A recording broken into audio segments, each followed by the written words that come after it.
ঠিক সময়ে আসলে আদৌ ডাকসুটা হবে কিনা এবং প্রচারণার সময় কোনো রকম আচরণবিধি লঙ্ঘন না করে তারা কি এই ডাকসু প্রচারণাটাকে আসলে প্রশাসন কি সেইভাবে আসলে উপযুক্ত পরিবেশ দিতে পারবে কিনা এটা নিয়ে একটা অবশ্য শঙ্কা রয়েছে। দেখা যায় যে আমরা তাদের কোনো একটা আদর্শে বা তাদের কোনো কার্যকলাপের বিরুদ্ধে দাঁড়ায়, তখন দেখা যায় সেই দল বা প্রতিদ্বন্দ্বী দল তাদেরই ফেক আইডি দিয়ে তারা আমাদেরকে একটা সাইবার বুলিং অ্যাটাক করছে বা আমাদেরকে হীনমন্যতার মধ্যে ফেলতে চাচ্ছে। প্রথমত বছর থেকে প্যানেলে অংশগ্রহণ করিনি একটা ভিন্ন কারণে, আর পদত্যাগ করেছি আরেকটি কারণে। তো দুটি ভিন্ন কারণেই আসলে বাকশাসের সাথে আসলে আমার আর পথ চলাটা হলো না। মূলত উমা আপুর প্যানেলে এসেছি তার মূল কারণ, হ্যাঁ ওই কারণটা আসলে দেখা গেছে আমার কেরিয়ার ডেভেলপমেন্ট, আমার যদিও ইচ্ছা ছিল সাহিত্য সংস্কৃতি সম্পাদক পদ হওয়ার, কিন্তু ওনারা আমাকে বলেছে তোমার জন্য কেরিয়ার ডেভেলপমেন্ট সম্পাদকটা বেশি সুইটেবল হতে পারে বা তুমি এটা নিয়ে ভাবতে পারো। কিন্তু যখন মূলত মনোনয়নপত্র যেদিন আমি গ্রহণ করেছি বা যেদিন আমরা মনোনয়নপত্র তুললাম সেদিন আমাকে বলা হলো যে পরিবহন বিষয়ক সম্পাদক পদে তুমি দাঁড়াবে। তো এখন একটা মানুষ, যে মানুষটার কোনো রকম দক্ষতা নেই, যে কোনো রকম পরিবহন বিষয়ে কোনো কাজ করেনি, যার পরিবহন বিষয়ে কোনো রকম তার অবজারভেশনও নেই বা তারা আমাকে পূর্ব থেকে কোনো রকম অবগত করেনি তুমি এই বিষয়টা নিয়ে একটু দেখতে পারো। তো সেখানে আমার কাছে মনে হয়েছে যে তারা আমাকে শুধুমাত্র আসলে মানে আমি যেখানে গিয়ে কাজ করতে পারবো, যেখান থেকে আসলে আমি জয়ী হয়ে আসার একটা সম্ভাবনা থাকবে, যেখানে আসলে যেই জায়গা থেকে যেখান থেকে আসলে আমার একটা সম্ভাবনা কাজ করবে, সেখানে না যে তারা আমাকে জাস্ট একটা অন্তর্ভুক্তিমূলক প্যানেল দিতে হবে বিধায় একটা অন্য সংস্কৃতি বা অন্য কাউকে অন্য কোনো জাতিগোষ্ঠীর একজনকে পদে দাঁড় করানোর মতো আমার কাছে মনে হয়েছে, যেটা আসলে আমার কাছে মনে হচ্ছে এটা গ্রহণযোগ্য না। আর আমি মানসিকতাকে আমি আসলে উৎসাহ দিতে পারি না। তো এই জায়গা থেকে সরে এসেই মূলত আমি মনে হয়েছে যে আমার একটা স্বতন্ত্র দাঁড়ানো দরকার, যেহেতু আমি এই বিষয়ে অনেকদিন ধরে মানসিকভাবে প্রস্তুতি নিয়েছি যে আমি এই বিষয়ে কাজ করব এবং এই বিষয়ে আমি বিভিন্ন কনসালটেন্টের সাথে যোগাযোগ করে বিভিন্নভাবে অভিজ্ঞতা অর্জন করেছি। তো পরবর্তীতে আমি কেন উমা আপুর প্যানেলে গেলাম, উমা আপুর প্যানেলে মূলত আসলে দেখা গেছে আমার মতো অনেক স্বতন্ত্র শিক্ষার্থীরা এসেছে সম্পূর্ণ এই পলিটিক্যাল ব্যাকগ্রাউন্ড থেকে।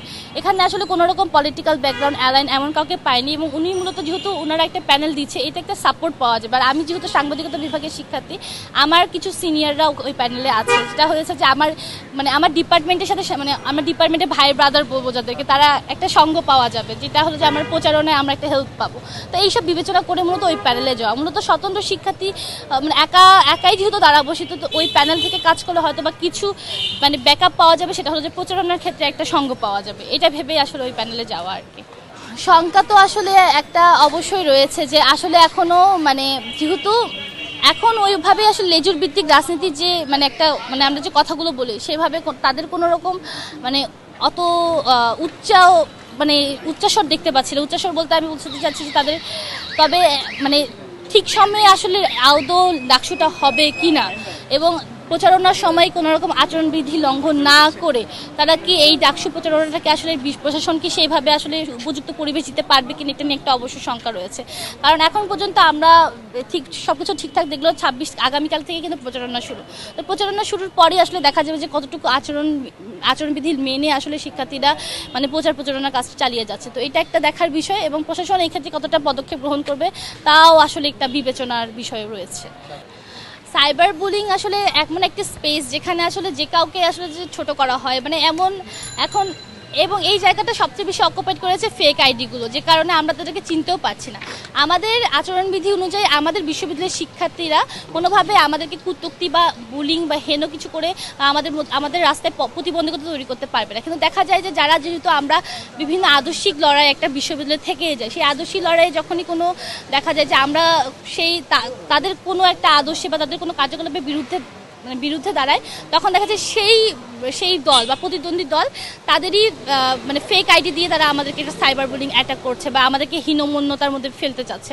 এটা তো অবশ্যই চলে আসে এবং আমি গণঅভ্যুত্থানের পর থেকে বা গণঅভ্যুত্থান আগেও এই বিষয়টি ছিল, কিন্তু এখন এই বিষয়টা প্রসারটা বেশি।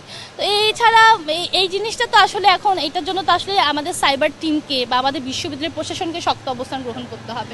এক্ষেত্রে আমরা বারবার ওনাদেরকে অবগত করেছি, কিন্তু ওনারা আসলে এখনও স্পষ্ট কোনো ওই ধরনের পদক্ষেপ গ্রহণ করেনি। তো এই বিষয়টা আসলে একটু চিন্তার বিষয় যে এখনও প্রচারণার বিষয় দেখা যাচ্ছে অনেকেই শিক্ষার্থী সংসদ বা বিভিন্ন বিশ্ববিদ্যালয়ের গ্রুপগুলোতে যখনই কথা বলতে যায় তখনই দেখা যায় যে এক ধরনের অ্যাটাকিংয়ের শিকার হচ্ছে। তো বিভিন্ন ধরনের শাহবাগী বা বিভিন্ন ধরনের স্ল্যাং ওয়ার্ড তারা ইউজ করছে, বিশেষ করে নারীদের ক্ষেত্রে।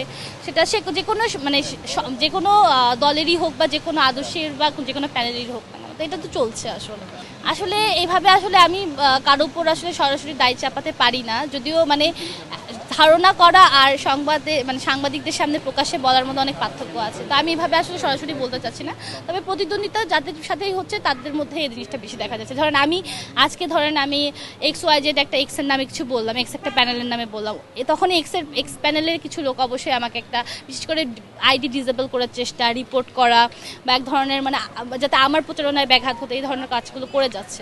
তো এই ধরনের বিষয়গুলো তো আসলে সুস্পষ্ট যে কে করছে এটা বোঝা যায়।